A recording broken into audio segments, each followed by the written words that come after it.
अरे मोर all time favourite makeup bag जब भी मैं कहूँ बाहर जाता हूँ 2-3 दिन बाद तो मैं ये वाला मेकअप बैग ला लेके जाता हूँ, जो कि अमेज़न, फ्लिपकार्ट, नायका सब में अवेलेबल है अउ 650-700 के अंदर म मिलथे अउ 22-24 सेंटीमीटर के एकर चौड़ाई-लंबाई है और बहुत अच्छा है।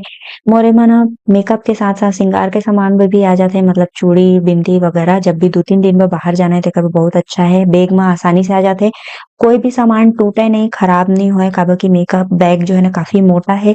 अउ एमा अलग-अलग सेक्शन दे हे कंपार्टमेंट जो कि एडजस्टेबल है, तुमन ओला निकाल सकत ह, लगा सकत ह। अउ जब मैं मेकअप वीडियो शूट करे बर रथे मोला अउ मैं मायके चल देत हव थोड़ा-सा हफ्ता 10 दिन बर, त मैं एमा पूरा के पूरा खाली मेकअप सामान ही लेके जात हव। त ओहू में मेकअप के कोई भी प्रोडक्ट बिल्कुल टूटे नहीं, खराब नहीं होय। त अगर फ्लिपकार्ट वा म देख के तुमन ला अइसे लगत होही कि बहुत हल्का क्वालिटी के होही, बहुत सामान खराब होत होही त ऐसे बिल्कुल नहीं, बहुत मजबूत है, बहुत अच्छा चीज़ है।